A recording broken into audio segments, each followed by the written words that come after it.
the rhythm. Why don't you not you wait, go share, not to break. That's the way. Oh yeah, not to red. What the go share? नच नच तू हो घुंघरू बजाए नच नच तू हो फिर तिरकाए नच नच तू हो घुंघरू बजाए नच नच तू हो फिर तिरकाए ढोल वजन का बाजा वजन का नच नच तू हो घुंघरू बजाए नच नच तू हो फिर तिरकाए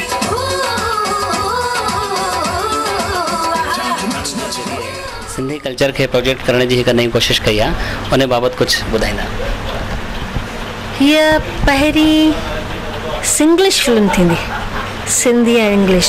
अञा ताईं इहो अटेम्प्ट कयो ई कोन वियो आहे। सिंधी पिक्चर्स बराबरि ठहियूं आहिनि ऐं उन में नॉर्मल जेको ॾेखारींदा आहिनि रोमांटिक थीम्स और समथिंग, पर हिन फिल्म में मूं सिंधी कल्चर ऐं हेरिटेज खे खयो आहे। सिंधी कल्चर असांजो हले थो मोहन जे दरे खां वठी, that old Indus valley civilisation.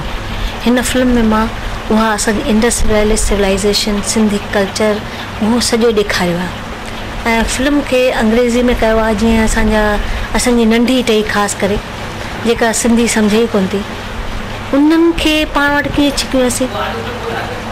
उन्हनि खे छिकण लाइ हिकु कॉमन ज़रियो खपंदो, तंहिं करे सोच में अंग्रेज़ी में कयां।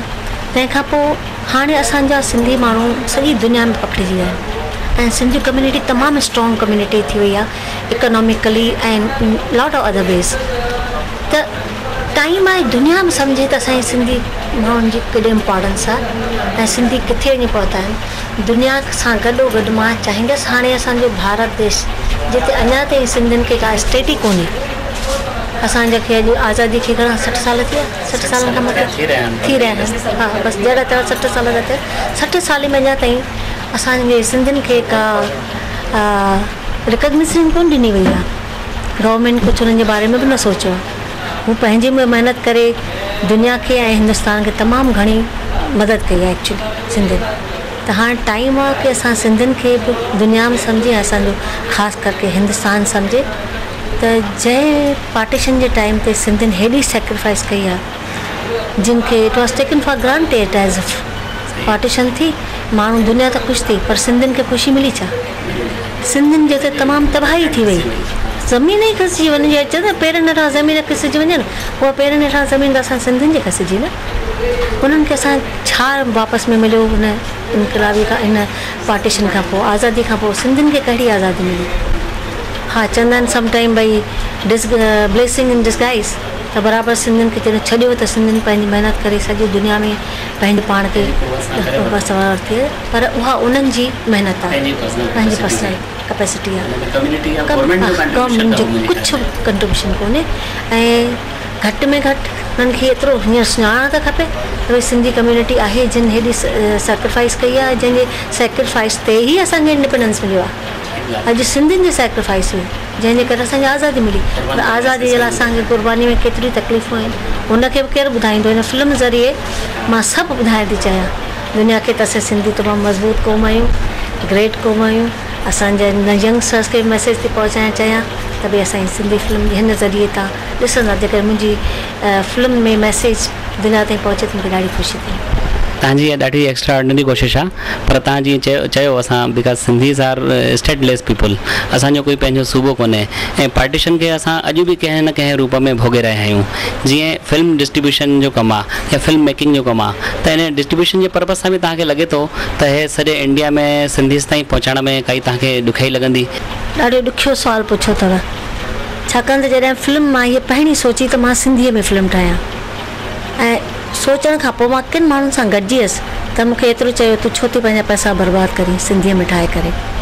पोइ हिकु ॾींहुं मां सेमिनार अटेंड कई प्रोफेसर मतलाणी जी बॉम्बे यूनिवर्सिटी जी, जंहिं में सम्मेलन में ॾेखारियो, हुन में सेमिनार में ॾेखारियो सॼो इंग्लिश में ॻाल्हाइणु हो। त मां पई चाहियां जॾहिं वॾा वॾा लीडर सभु आया पंहिंजा ऐं लेखक पाकिस्तान खां इंडिया जा सभु, जॾहिं सभिनी अंग्रेज़ी पे ॻाल्हाइनि त पोइ दिलि में सोचियो हिननि अंग्रेज़ी में छो ॻाल्हायो, को त हुन जो रीज़न हूंदो। छाकाणि त मूं ॾिठो त असांजे माना गैदरिंग में के नॉन सिंधी हुआ, सिर्फ़ु किन नॉन सिंधियुनि खे सम्झाइण लाइ हुननि न करे अंग्रेज़ी जो यूज़ कयो। तॾहिं मुंहिंजे दिमाग़ में हिकु न घंटी वॼंदी आहे, सची बजी जीअं घंटी वॼंदी आहे, चयमि न मां फिल्म अंग्रेज़ी में छो न थी कयां, ऐं अंग्रेज़ी में करे शायदि मां वधीक ईज़िली पंहिंजे माण्हुनि खे पहुचे सघंदसि। ऐं हाणे ॾिसां मां डिस्ट्रीब्यूटर्स खे कीअं थी हथु करे सघां, कीअं इंडिया में थी फैलाए सघां, कीअं दुनिया में थी फैलाए सघां। मुश्किलूं त ईंदियूं, उन में को शक कोन्हे, पर शायदि हाणे मां वधीक हिमत सां उन्हनि खे अप्रोच करे सघंदसि ऐं कीपिंग माई फिंगर्स क्रॉस्ड। मां रुगो इहो ॻाल्हि तव्हांखे पुछणु पियो चाहियां, जीअं तव्हांजा बालकनि लाइ गीत आया हुया, ऐं न सिर्फ़ु हिंद में पर सिंध में बि पूरे वर्ल्ड में जिते बि सिंधी रहनि था, उन्हनि सां घर घर में सिंधी ॿारनि सिंधीअ जा नवां नवां वर्ड्स सिखी सघिया उहे गीत ॿुधी करे। त उन ॾिस में ॿारनि लाइ कोई नओं अहिड़ो VCD या ऑडियो CD तव्हांजो रिलीज़ करण जो वीचार आहे छा? बिल्कुलु स्ट्रॉन्ग कंसेप्ट आहे मग़ज़ में ऐं बाक़ाइदे पाइपलाइन में आहे। हिन फिल्म करण खां पोइ मां उनखे हथु विझंदसि। मां चाहींदसि त भई पंहिंजनि ॿारनि खे मां भई अल्फ़ाबेट सिंधीअ में जेके सेखारणु वञनि उनखे मां एनिमेशन में ठाहियां। ॾाढो महांगो प्रोजेक्ट आहे, ॾाढी महिनत जो कमु आहे, पर हाणे मां इहो सोचियो ॾियण दुनिया में कुझु ॿारनि खे ॾियणो आहे त अॼु जे लेवल ते ई ॾियणो, न त कुझु कजे ई न बहितर आहे। कजे त अॼु जे लेवल ते, जीअं असांजा ॿार अॼुकल्ह एॾो त एक्सपोज़ आहिनि, सॼी दुनिया जे TV ऐं माध्यम में एॾा एक्सपोज़ आहिनि, दे नीड द बेस्ट। उन्हनि खे उहो न ॾींदासीं त पोइ बेकार आहे। भई उन्हनि खे ऑडियो वीडियो में भई अल्फ़ाबेट सिखो, कुझु कमु थियण वारो न आहे। उन्हनि खे अॼु जे ज़माने जे हिसाब सां ई ॾियणो, ऐं इहा नेक्स्ट प्रोजेक्ट। मां हिकिड़ो आख़िरी सवाल कंदुसि, सिंधी चिल्ड्रन्स या टीनेजर्स लाइ तव्हांजो को मैसेज हुजे त ॿुधाईंदा? टीनेजर्स लाइ वॾो मैसेज आहे। टीनेजर्स असांजा मां ॾिसंदी आहियां सिंधी म्यूज़िक ॿुधण जी पसंदि ई न कंदा आहिनि। जेकर किथे वञनि त चवंदा असांखे इहो भई असांखे हेॾो हेॾो बेड़ा सम्झ में ई कोन था अचनि, सो इहे सभु तव्हांजे लाइ मम्मी तव्हां ॿुधो। इन करे मुंहिंजो हिकिड़ो ऑडियो एल्बम रेडी आहे पॉप सॉन्ग्स जो, नच नच, जेको हिन फिल्म सां गॾु मां रिलीज़ कंदसि, जंहिंजो तव्हां हिकिड़ी डांस ॾिठी नच नच ते वीडियो तव्हां हीअं ॾिठो रे, उहो पॉप सॉन्ग्स जो सेपरेट एल्बम बि ठहियलु आहे।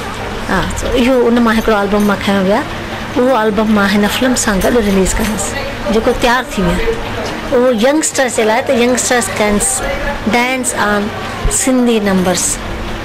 जेकर अॼु पंजाबी भांगड़ा मशहूरु थी सघनि था, असांजी सिंधी म्यूज़िक छो थी मशहूरु थी सघे, पर उनखे उन नमूने प्रेज़ेंट करो। कोशिशि न थी हुई अञा। हा, मूं कोशिशि कई आहे।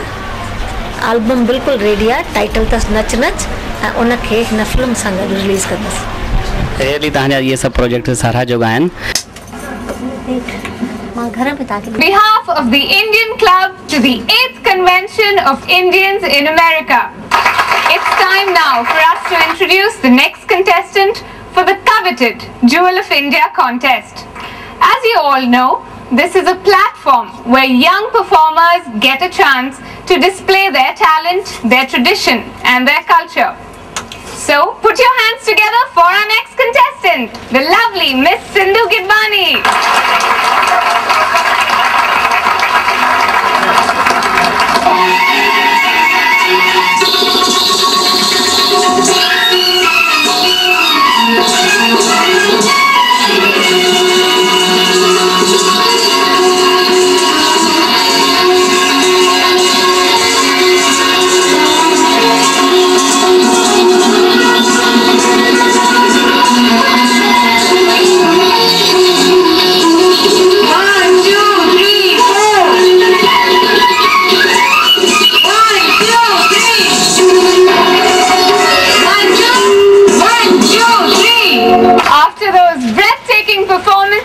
It's time now for us to announce the winner of the Jewel of India contest.